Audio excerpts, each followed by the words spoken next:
네, 오늘은 이제 창세기 1장부터 11장을 마무리하는 이제 시점입니다. 이 시대를 뭐 10개로 나누시는 분들도 있고 성경 시대를 6개로 나누시는 분들도 있는데요. 뭐 어떻게 나누든 1장부터 11장은 이제 창조 시대로 이제 성경 전체의 베이스가 되는 이제 말씀들입니다. 어떻게 1장부터 11장 재밌게 배우셨나요? 네. 요것만 알아도 여러분 중간은 갑니다. 그래서 이제 오늘은 마지막으로 11장 말씀을 보겠습니다. 먼저 우리가 9장 노아 스토리까지 봤죠. 그리고 10장에는 이제 족보가 나옵니다. 그래서 이제 노아와의 아들 셈과 함과 야벳의 족보는 이러하니라 하면서 쭉 이제 족보가 나오는데요. 이 족보는 어떻게 구성되어 있냐?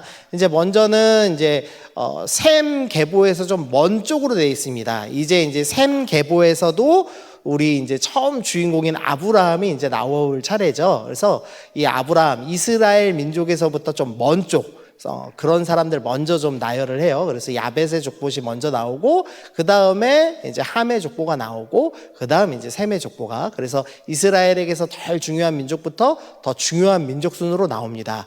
그리고 여기서 70으로 딱 끊는데요. 이게 이제 뭐 진짜 전 세계가 70 민족만 있다라는 의미가 아니고, 이 고대 근동에서는 모든 민족은 이제 70이 완성이다, 이렇게 이제 생각하는 문화가 있었습니다. 그래서 70민족으로 이제 인류 전체를 상징하는 것으로 이제 넣어놨습니다. 간혹 뭐 여기서 이제 한국 사람은 어딨냐 이렇게 찾으시는 분들이 있어요. 나올까요, 안 나올까요? 네, 안 나옵니다. 간혹 이 10장에 욕단이라는 분이 있어요. 욕단. 그래서 단군 할아버지가 바로 이 욕단의 단자다. 역시 우리는 성경의 민족이다. 자꾸 이렇게 이제 억지 해석하시는 분들이 있거든요. 근데 그거 아닙니다. 욕단이 있어서 단군 왕검이고, 그래서 우리는 단지파의 후손이고, 단지파가 성경에서 없어진 이유는 한국으로 와서 그런 것이다. 그래서 우리는 선택받은 민족이다. 이렇게 이제 주장하시는 이상한 분들이 있어요. 근데 단지파는 요한계시록 마지막에 등장하지 않는 지파 중에 하나입니다. 천국에 안 들어가요. 그러니까 만약에 그렇게 해석하면 문제가 좀 심각해져요. 우리는 이방인임에도 불구하고 하나님의 구원받은 은혜 받은 백성인 거죠. 그러니까 꼭 이렇게 성경과 연루해서 보실 필요는 없겠습니다. 자, 어쨌든 여기에서 이제 중요한 힌트가 나옵니다. 이제 창세기 10장 6절에서 함의 아들들 스토리가 나옵니다. 함의 아들은 구스와 쭉 나오다가 구스가 니므롯을 낳습니다. 근데 이 니므롯은 어떤 사람이냐? 세상의 첫 용사다라고 이야기합니다. 우리 용사라는 구절 어디서 봤는지 기억나시나요? 네, 어디서 봤죠? 네, 창세기에서 어떤 내용이었습니까? 그렇죠. 섞이다에서 용사가 좋은 사람, 나쁜 사람? 그렇죠. 나쁜 사람으로 등장했죠. 하나님의 아들들과 사람의 딸들이 섞여서 태어난, 세상에서 볼 때는 그럴싸해 보이지만 하나님께서 기뻐하시지 않는 존재로 나왔죠.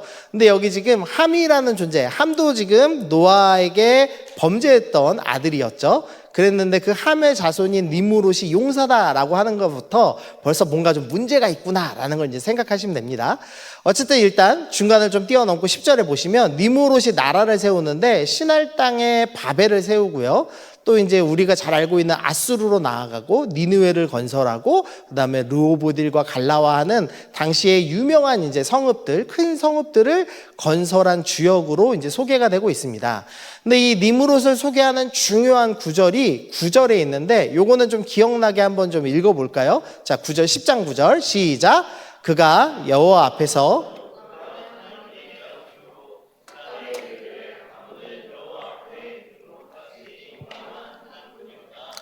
네, 우리가 지금 이미 용사라는 단어에서 부정적이라는 말씀을 드렸죠. 자, 그러면 질문. 교환 본 사람 대답하기 없음. 자, 여호와 앞에서 용감한 사냥꾼이라는 것은 어떤 의미일까요? 네, 일단 용사니까 섞인 사람. 네, 문제가 있다는 거. 그 다음에 또 여호와 앞에서 용감해. 이거 좋은 의미일까요? 나쁜 의미일까요? 자꾸 주일학교로만 만들고 있는데. 유초등부 소풍 갔다 오더니, 네. 예. 나쁜 의미입니다. 어떤 의미냐면은, 이 여호와 앞에서 용감하다는 건, 홍수가 왜 일어났죠? 이제 우리 성경 배운 티가 나야 돼요. 홍수가 왜 일어났죠? 그래서 홍수 끝나고 나서 하나님이 뭐라고 얘기하셨어요? 기억나십니까? 물로 심판하지 않는데 그러면서 금지하신 명령이 딱 하나 있었어요.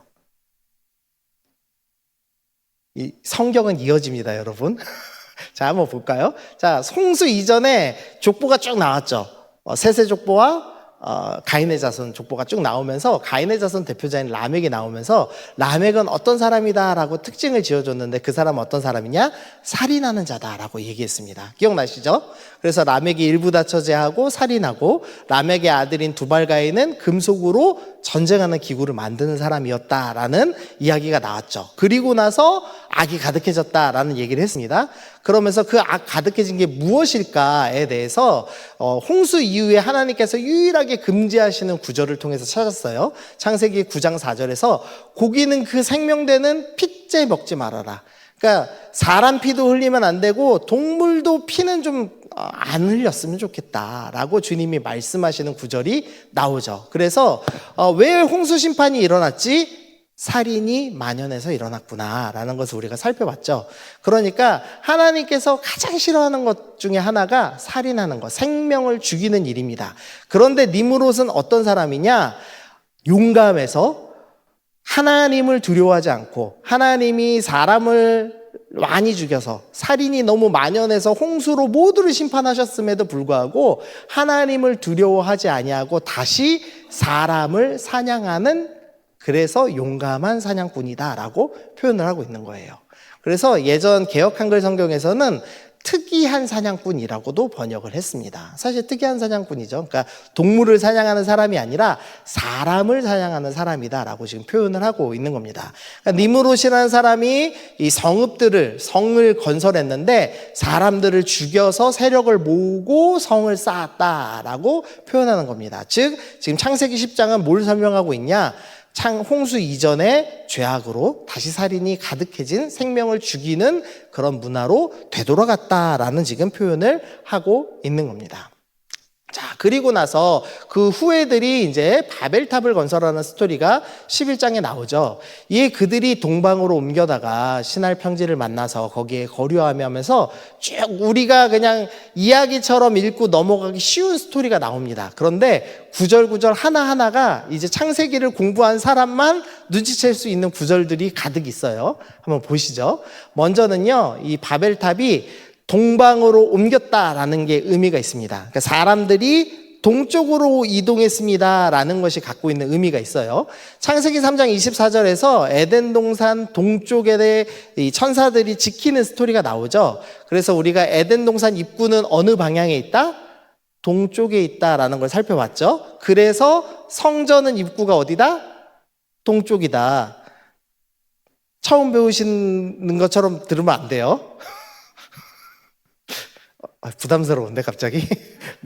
네. 그래서 에덴 동산도 입구가 동쪽이고 성전도 입구가 동쪽입니다. 그래서 동쪽으로 가면 갈수록 하나님이 계신 곳에서 어떻게 되는 거죠? 멀어지는 것을 의미하는 겁니다. 그런데 이 사람들이 동쪽으로 옮겨갔습니다라는 표현을 하는 거예요. 즉, 이 함의 자손들인 이 니므롯이 세운 이 도시의 사람들은 하나같이 하나님께로부터 멀어지고 있는 사람입니다라는 의미를 지금 담고 있는 겁니다.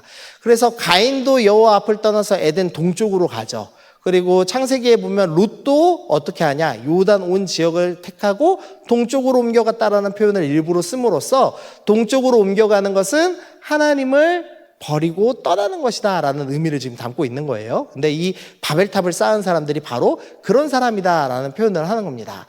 그래서 동방으로 옮겼다가 신할 평지에서 거류했다 라는 스토리가 나오죠. 그래서 이스라엘 사람들 기준으로, 이 당시 성경을 봤을 사람들 기준으로 가장 동쪽에 살고 있는 사람들은 누구냐? 바로 신할 평지에 살고 있는 바벨 사람들입니다. 바벨론 사람들이에요. 그래서 성경에서 가장 악한 것은 어디서 나온다? 신할에서 나온다라는 이제 표현이 등장합니다. 그래서 여러분이 이제 나중에 스가랴 선지자가 쓴 스가랴서 같은 걸 읽어보면은 갑자기 막 신할 땅에서 뭐 악한 뭐가 막 출현하고 이런 스토리가 나오거든요. 그거는 이제 악이 출현합니다. 이런 설명을 지금 설명할 때 이제 요 용어들을 성경에서 이제 종종 사용하게 될 겁니다. 여러분이 지금 다 배웠습니다. 네. 두 번째로 이제 바벨탑을 만드는데 역청으로 진흙을 대신했다라는 구절이 있습니다. 우리 성경에서 역청 어디에 나오죠? 두 군데 나옵니다. 네, 첫 번째는 방주 만들 때 지금 이렇게 역청이 뭐냐? 역청이 석유 원액 같은 거 타르라고 부르죠.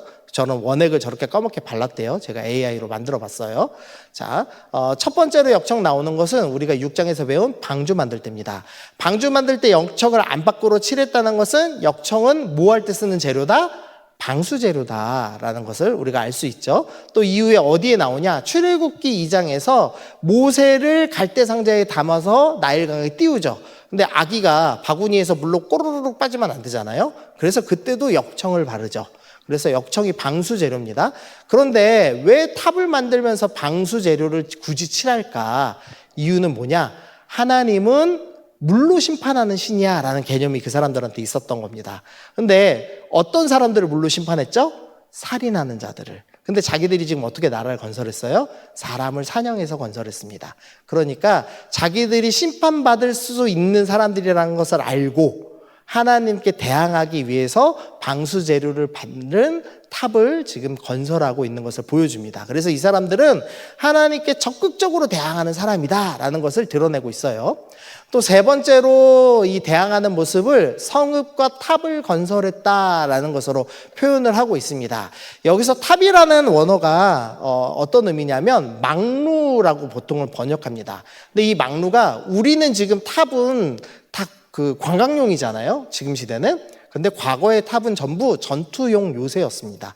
그래서 지금 이 성읍과 탑을 쌓았다는 것은 지금 전투 요새를 건설하고 있습니다라고 그 당시 사람들한테는 읽히는 이제 구절이에요. 근데 이 구절을 좀 더 살펴보면 창세기 4장 16절에서 가인이 여호와 앞을 떠나죠. 그래서 에덴 동쪽에 거주합니다. 그리고 아내와 동침하고 임신하고 에녹을 낳고 그 다음에 뭘 했냐? 가인이 성을 쌓았다라는 표현이 시작돼요. 이제부터 하나님을 떠난 사람들, 동쪽으로 향한 사람들, 하나님과 멀어진 사람들은 뭘 하냐? 스스로 성을 쌓고 자기를 보호하는 사람들이다라고 표현할 겁니다. 그래서 가인은 성을 쌓아요. 이후에 있는 사람들도 전부 악한 자들은 성을 쌓을 겁니다. 나중에 여리고성을 주님이 무너뜨리시고 인간이 스스로 쌓은 성을 무너뜨리시고 가나안 땅에 들어가시죠. 그러면서 뭐라고 하세요? 여리고를 쌓으면 저주받을 것이다. 그게 단순히 내가 무너뜨렸는데 세우지 마 이게 아니고 성 쌓지 말고 나를 의지해라는 구절이에요. 그랬는데 나중에 다시 여리고성을 쌓아서 저주받는 스토리가 나오죠. 그러니까 이제 여러분이 성경을 배울 수 있는 베이스를 지금 다 배우고 있다 이 소리를 지금 드리는 거예요. 자, 그랬는데 지금 똑같이 이제 성을 쌓으면서 이들이 가인의 자손이며 살인하는 자들이라는 것을 드러내고 있습니다. 그러니까 바벨탑이 이쁘게 짓거나 뭐 종교적인 의미다 이거보다는 하나님께 적극적으로 대항하고 있다라는 개념으로 보시면 되겠어요. 마지막으로 그 탑 꼭대기를 하늘에 닿게 합니다. 하늘에 누가 계세요? 하나님이 계십니다. 하늘까지 올려서 내가 하나님과 대결을 한번 해보겠다. 이런 의미로 지금 탑을 만들고 있습니다. 그래서 이 네 가지 사실이 바벨탑은 지금 철저하게 하나님께 대항하고 있다라는 것을 보여주고 있습니다. 또 바벨탑을 만든 시기도 좀 의미가 있습니다. 창세기 11장 9절에 보니까 언어를 혼잡하게 하셔서 흩으셨다라고 돼 있어요. 근데 이 이제 언어가 나누어진 이 사실에 대해서 10장 25절, 그러니까 족보에서는 어느 시기라고 나와 있냐면 25절에 보니까 에벨이 두 아들을 낳고 하나의 이름을 벨렉이라고 하니 그때 세상이 나뉘었다라고 표현돼요. 그러니까 에벨이 벨렉을 낳았을 때 세상이 나뉘었다. 언어가 혼잡해졌다라는 시기를 알 수 있죠. 그래서 저는 제이니까요. 연도를 좀 한번 계산해 봤습니다. 자, 세매족보는 이러하니라 하면서 홍수 2년에 아르박삿을 낳고 아르박삿은 35세에 셀라를 낳고 셀라는 30세에 에벨을 낳고 에벨은 34세에 벨렉을 낳았으니까 이걸 다 더하면 바벨탑 때 언어가 언제 나누어졌는지 알 수 있을 거예요. 맞죠? 맞죠? 제가 이단 아닙니다. 네, 그대로. 그래서 2 더하기 35 더하기 30 더하기 34 하면은 101년째 언어가 나뉜 걸로 나와요. 그래서 저는 아마도 바벨탑은 홍수 100주년 기념탑일 거다라고 추측하고 있습니다. 그러니까 홍수 100주년을 기념하면서 이제 다시는 홍수로 심판당하지 않겠다. 우리는 하나님께 저항해서 이기겠다라고 이제 결심하는 그런 악한 탑이지 않았을까라고 생각이 듭니다. 어쨌든 이제 이 악한 탑을 만들었는데 목적이 있습니다. 목적은 뭐냐? 첫 번째는 우리 이름을 내고, 그러니까 이들이 우리가 유명하게 역사의 이름을 남기는 사람이 되겠다라고 이제 결정을 했어요. 철저하게 교만한 이제 동기를 가지고 탑을 만들었죠. 그런데 이 교만한 동기 뒤에 숨어 있는 진짜 목적이 있었습니다. 진짜 목적은 온 지면의 흩어짐을 면하자입니다. 우리는 흩어지지 않을 거야, 더 이상.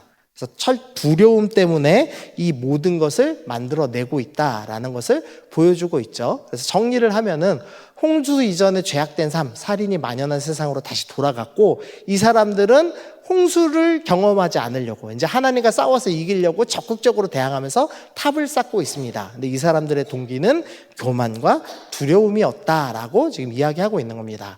우리 인생에서 많은 그 일들을 하지만 동기가 몇 개 안 되는 것 같아요. 우리 인생에서의 삶에서의 동기가 그 중에서도 많은 일의 동기는 두려움으로부터 출발하죠. 여러분 중에 주식하는 분들이 계시겠죠? 주식 왜 하세요? 돈 왜 많이 벌려고 해요? 왜 여유 있게 살려고 그래요? 네. 요렇게 이제 쫓아가면은 마음의 동기가 드러나죠. 이 돈을 주님을 위해 사용하고 싶습니다라고 생각하시는 분도 있겠죠. 그러나 대부분은 내가 언제까지 살지 모르잖아요. 내 직업이 AI 시대에 내가 언제 직업을 잃고 빈털터리가 될지 모르는데, 주식이 오르는 이 시대에 지금 투자하지 않으면 언제 하겠습니까? 맞죠? 주식이 올라서 즐거우신가요? 저도 즐겁고 싶은데 투자할 돈이 없어요. 네. 10만 원 투자하는 게 목표였는데 아직 10만 원을 못 모았어요. 용돈이 5만 원이니까 힘들어요. 네. 어떻게 여러분 좀 투자 좀 하고 있습니까? 조금 있으면 만 간대요, 만. 지금 8천이에요, 8천. 네. 이 삶의 어떤 동기가 대부분 두려움 때문에 이제 준비하는 경우가 많죠. 우리 삶 가운데. 그런데 지금 요 바벨탑을 쌓은 사람들도 사실은 두려움과 교만이라는 잘못된 동기로 이렇게 하나님을 적극적으로 대항하는 삶을 살기 시작했다라고 이제 이야기하는 겁니다. 그리고 나서 이제 11장 5절에 보면은요, 여호와께서 사람들이 건설하는 그 성읍과 탑을 보려고 내려오셨다라는 구절이 있어요. 이 구절이 그냥 보면 또 뭐 하나님이 내려오셨나 보지 생각할 수 있지만, 하나님은 뭘 보려고 내려오시지 않습니다. 왜냐하면 모든 걸 다 보실 수 있는 분이잖아요. 무소부재하시다라는 표현하죠. 어느 곳에나 계시고 전지전능하시죠. 모든 것을 아는, 모든 것을 할 수 있는 능력이 있으신 분이기 때문에 굳이 내려오실 필요가 없어요. 근데 하나님이 지금 내려오시는 장면은 비웃는 장면입니다. 하나님께서 너네가 지금 엄청난 거대한 공사를 하고 있는데 난 안 보여, 이 얘기하는 겁니다. 생각해 보십시오. 하늘까지 닿으려면 얼마나 넓은 부지를 지금 준비하고 있겠어요. 이 사람들도 건축 기술이 있었거든요. 땅을 다지고 높이가 올라가려면 밑이 어느 정도 넓어야 된다는 계산이 있었겠죠. 그러니까 어마어마하게 넓은 대규모 공사를 하는데, 하나님은 이게 보이지가 않는다 지금 이러는 거예요. 그러니까 지금 우리 인간 눈으로 볼 땐 저런 거대한 탑이지만 하나님 눈에서 볼 때는 저런 조그만 것에 불과했다고 지금 표현하는 겁니다. 그래서 하나님이 안 보여서 내려가야겠다 이러면서 지금 비웃으시면서 내려가시는 구절이 나오는 겁니다. 시편 2편에는 이 하나님께서 이제 말씀하시는 구절이 나와요. 어찌하여 이방 나라가 분노하며 민족들이 헛된 일을 꾸미는가 하면서 바벨탑에서 대적하였듯이 이방 나라가 하나님을 대적하는 스토리가 나옵니다. 그때 하나님이 어떻게 반응하시냐? 4절에 보니까 하늘에 계신 이가 웃으시며 주께서 그들을 비웃으시리로다 라고 하면서 하나님께서 철저하게 비웃으시는 장면이 나옵니다. 우리가 가끔 하나님을 대항한다고 이렇게 애쓸 때가 있어요, 인간들이. 근데 하나님이 보실 때 되게 어리석은 모습입니다. 비웃으실 만한 모습입니다. 제가 예를 한번 들어볼게요. 이 동물 뭔지 아세요? 레서 팬더라고 부르는 동물입니다. 지금 이 동물이 뭐 하는지 아세요? 둘이 서로 이렇게 하고 있잖아요. 뭐 하고 있는지 아세요? 네, 인사하는 게 아니에요. 지금 자신이 몸이 크다라는 걸 보여줘서 서로 지금 싸우려고 지금 준비하는 겁니다. 그러니까 이제 우리가 안 들리지만 지금 쌍욕을 하면서 지금 서로 싸울 준비를 하고 있는 거예요. 근데 무서워요, 안 무서워요? 엄청 귀여워요. 우리가 하나님을 대항하는 모습이 저런 수준밖에 안 됩니다. 하나님께서 지금 비웃고 계시다라는 구절인 거죠.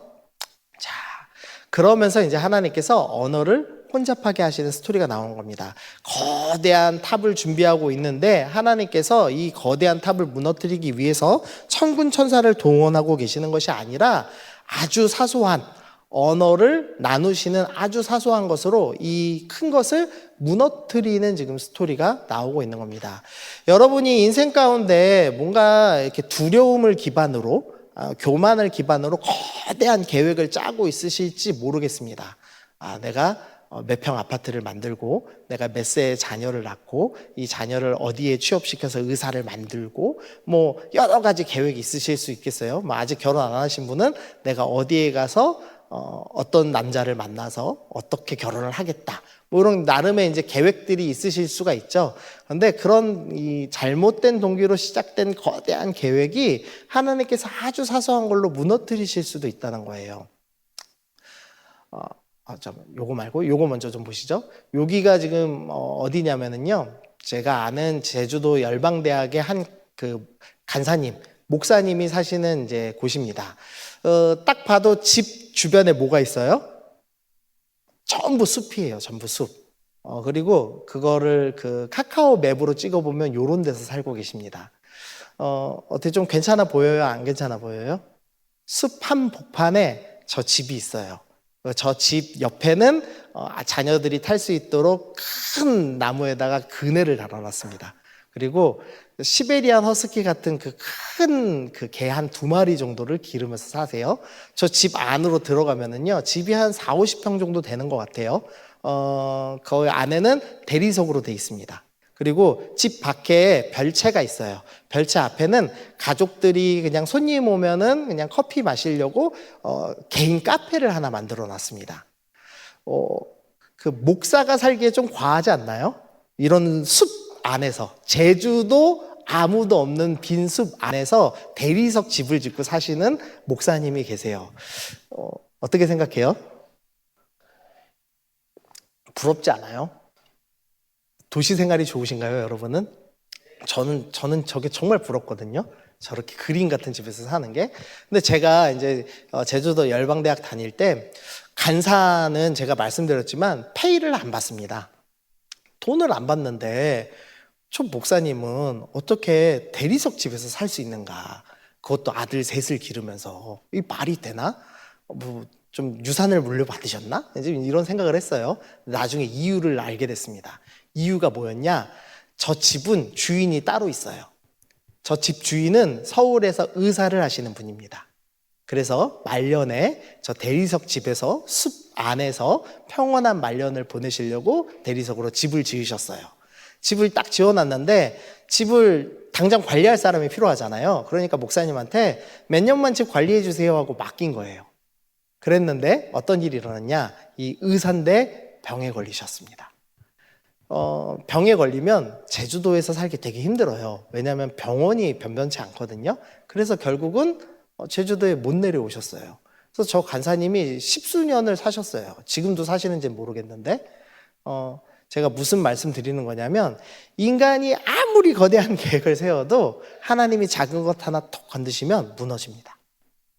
여러분이 혹시나 교만과 두려움으로 많은 계획들을 세우고 계시다면 아무 소용없을 겁니다. 아멘? 네, 여러분의 계획은 물거품처럼 사라질 겁니다. EJ라는 말을 제가 좀 갖고 와봤는데요. 제가 이 언어를 혼잡하신 게 한 스토리를 보면서 이 단어가 좀 떠올랐어요. 왜냐하면은 이 언어를 혼잡하게 해서 인간이 인간을 서로 대적하게 만드심으로써 이 거대한 이 악을 물리치셨잖아요. 하나님께서 이제부터 이 악한 세상이 이 홍수로 심판당할 정도로 살인이 만연해질 세상인데 악으로 제어하시는 아주 지혜로운 방법을 쓰기 시작하십니다.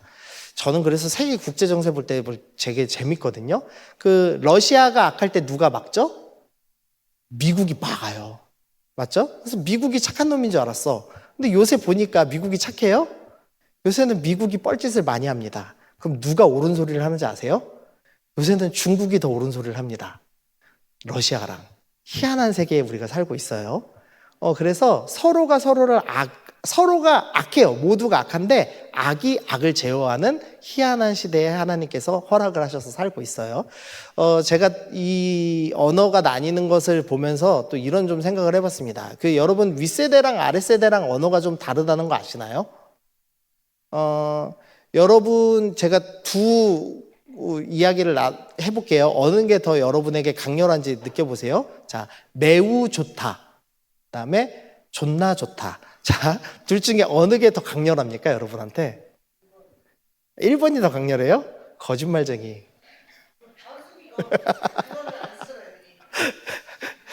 네. 가식적인 한 사람 제외하고 전부 2번이죠? 네. 언어가 바뀌어요. 예전에는 매우라는 의미가 제일 강렬한 부사였잖아요. 그러나 우리가 지금은 이제 그 단어가 더 강렬하죠. 이게 언어가 이제 늘 바뀌고 세대에 따라서 바뀝니다. 참 희한한데요. 세대가 세대를 다른 언어를 쓰는 세대가 다른 언어를 쓰는 세대의 악을 제어합니다. 윗세대들은 어떤 세대였냐면은 공동체 문화.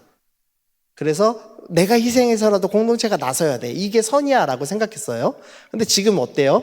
공동체를 위해서 개인이 희생하는 게 옳아요, 나빠요? 꼭 옳진 않잖아요. 맞죠? 그래서 우리는 어떻게 하죠? 워라밸이 더 중요하잖아요. 맞죠? 근데 워라밸을 지키고 싶은 이유는 사실 나의 개인적 욕망이잖아요.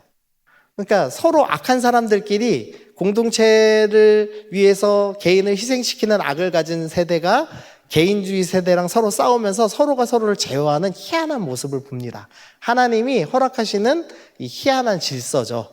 이게 이제 바벨탑 이후에 허락된 좀 질서인 것 같아요. 자, 어쨌든 이런 시대였는데 이제 주님께서 회복시키실 겁니다. 어떻게 회복시키실 거냐? 이 바벨탑을 쌓는 사람들은 우리 이름을 내고, 그러니까 자기 이름을 스스로 알리고 싶은 특징을 가진 사람들이었습니다. 그러나 하나님의 백성의 특징이 있었죠. 하나님의 백성의 특징, 우리 4장에 있는 굵은 글씨만 읽어봅시다. 시작! 여호와의 이름을 불렀더라. 하나님을 믿는 사람들은 자기 이름을 내지 않고요, 여호와의 이름을 내는 사람들, 하나님의 이름을 부르면서 예배드리는 사람들이었습니다. 그래서 이쪽 사람들은 스스로 성을 쌓는 사람들인데 우리는 뭘 만드는 사람들이냐? 제단을 만드는 사람들이다. 제단을 만들고 제단을 쌓고 하나님을 예배하는 사람들이다라고 표현돼 있죠. 그래서 이 두 부류가 있다라고 이제 성경이 설명을 하고 있는 겁니다. 그래서 이제 12장 이후에서부터는 아브라함이 등장할 거예요. 그래서 아브라함이 어떻게 할 거냐? 제단을 쌓고 하나님의 이름을 부르는 사람으로 살게 될 것입니다. 그랬더니 주님이 어떻게 하시냐? 야, 얘네는 이름을 내고 싶어 했는데 얘네는 이름 못 낼 거야. 그러나 너는 나의 이름을 부르니 내가 너의 이름을 장대케 하겠다라고 말씀하시면서 이제 두 부류의 대결을 하는데 하나님께서 이 백성들, 성도들의 이름을 창대케 만들겠다라고 약속해 주시는 스토리가 나옵니다. 이 언어가 혼잡해진 이 민족들 사이에서 이 선지자들이 예언하기 시작해요. 그때 내가 여러 민족의 입술을 깨끗하게 하겠다. 너희 입술이 부정해졌는데 너희 입술이 깨끗해질 거다. 그래서 다 여호와의 이름을 부르는 사람으로 변하게 될 거야 라고 주님이 약속하십니다. 그리고 나서 언어가 나뉘었던 이 시대에 다시 어떻게 언어가 하나 되느냐. 사도행전 2장에 보니까 오순절 성령 강림 사건이 일어나죠. 그때 언어가 하나 되는 스토리가 나옵니다. 그런데 언어가 한 개의 언어로 통합되는 것이 아니라 언어의 내용이 통합되죠. 어떻게 통합되냐? 우리의 각 언어로 하나님의 큰일 말함을 듣는도다. 하나님의 큰일을 말하는 것으로 언어의 내용이 통일되는 스토리가 나옵니다. 그러면서 하나님의 큰일, 복음을 얘기하는 자들이 결국 교회를 세우는 스토리로 성경이 쭉 역사가 이어지는 그림이 나타나고 있는 거죠. 그리고 나서 마지막 때는 어떻게 되느냐? 계시록이에요. 7장 각 나라와 족속과 백성과 방언에서, 그러니까 각 나라도 있고 방언, 언어도 여전히 나뉘어 있습니다. 그러나 그 사람들이 한 목소리로 찬양합니다. 구원하심이 보좌에 앉으신 우리 하나님과 어린 양이 있도다 하면서 언어의 내용이 통일되어서 찬양하는 자들이 모여서 구원받고 그들의 이름이 결국 하나님 나라에서 창대케 되는 것으로 마무리될 것이다 라고 이제 성경이 설명하고 있습니다. 자, 고생하셨습니다. 자, 이제 적용하고 맞춰보죠. 제가 하차감이라는 단어를 좀 찾아왔습니다. 하차감 뜻 다 아시죠? 승차감은 아시죠? 승차감은 사실은 실제적인 거예요. 이 차를 탈 때 저희 집은 모닝을 타고 있거든요. 모닝은 길을 가다가 자동차가 자갈을 밟으면 자갈이 다 느껴져요.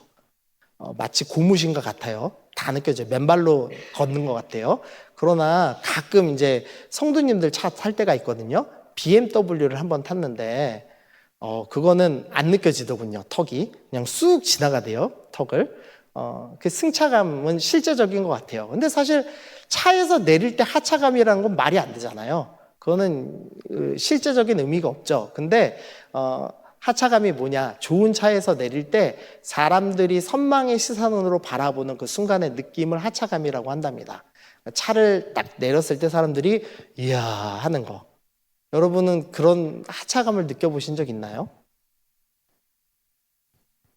어떻게 소나타에 차주신 우리 소나타 아닌가 형제님?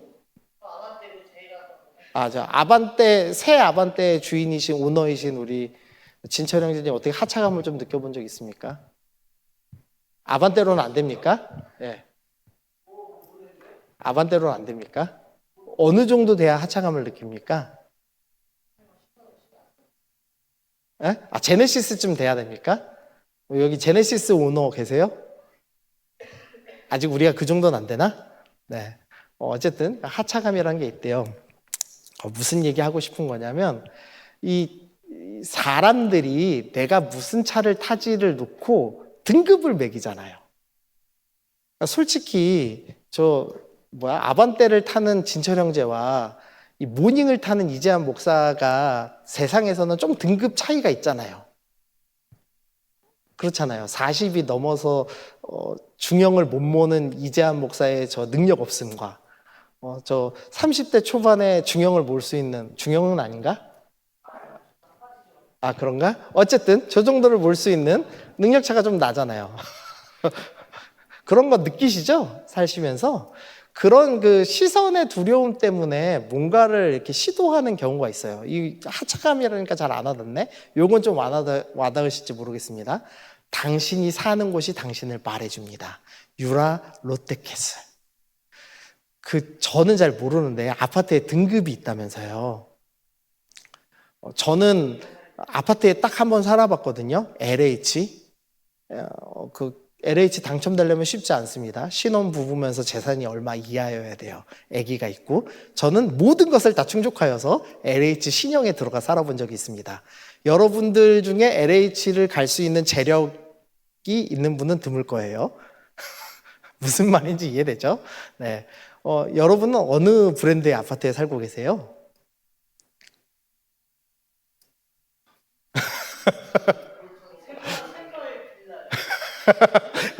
제 사내회사 다니고 계시고, 저는 하이츠빌에 살고 있거든요, 지금. 아시죠?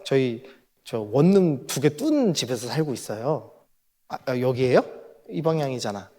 여기. 얼마나 좋은 데인지 아세요? 여기 성도님들이 지나가면 소리가 다 들려요. 네. 그리고 3층에 사람이 오면은 발소리가 다 들려. 비밀이 없어. 전도사님이 내려가시면서 우리 부부의 대화를 다 듣고 계시더라고요. 네. 근데 이 사는 곳으로 등급을 정한대요. 그래서 신혼부부들이 어느 도시에 어느 아파트 살 것인가 되게 이슈래요. 적어도 푸르지오는 가야지. 롯데캐슬은 가야지. 그보다 더 좋은데 어딘지 모르겠지만 그런 데를 가야지 해갖고 싸운다고 많이 인터넷에 있더라고요. 여러분 어떠세요? 사람의 시선이 들어와서 혹시 그런 계획들 세우고 계시나요? 있으세요? 그러면 여러분은 바벨탑 쌓은 사람들과 똑같은 동기를 갖고 있는 사람들입니다. 두려움과 교만으로 삶을 계획하며 살고 있는 사람들이죠. 근데 주님께서 야, 너네가 스스로 두려워하면서 너네 스스로 성 쌓고 사는 것, 그것은 악한 거야. 홍수 이전으로 돌아가는 삶이야. 생명을 죽이는 삶이야. 그게 아니고 여호와의 이름을 내고 제단을 쌓으며 사는 성도다운 삶을 살아야 돼. 이 두 부류가 지금도 싸우면서 살고 있어 라고 말씀을 하고 계시는 겁니다. 그래서 우리는 어떤 삶을 살아야 되냐? 여호와의 이름을 부르며 여호와를 예배하는 자로 살고 있어야 됩니다. 그래서 오늘의 적용 질문입니다. 여러분은 어떤 계획을 갖고 있습니까? 여러분의 계획이 혹시나 나는 학점을 얼마 받고 어떤 사람을 만나서 몇 살 때 몇 억을 모아서 주식에 투자해서 푸르지오 아파트를 갖고 제네시스를 40대 중반에 구입을 해서 이렇게 살 거야 라는 이제 거대한 계획을 갖고 있는지, 아니면 예배하는 자답게 나는 이번 주에 하나님께 바르게 예배드리기 위해서 이런 거룩한 삶을 살아낼 거야. 내가 묵상을 잘 못했는데 이제부터 묵상할 거야. 난 성경 읽을 거야. 나는 금요일 날 말씀 부흥에 나올 거야. 이런 계획들을 갖고 살고 있는지 스스로를 좀 점검해 보셨으면 좋겠습니다. 되게 사소해 보이죠? 아무것도 안 와 보이죠? 그러나 주님께서는 이 사람들의 이름을 기억하고 이 사람들을 창대케 하실 것입니다. 이게 성경의 전체 거대한 지금 스토리라고 이야기하고 있는 겁니다.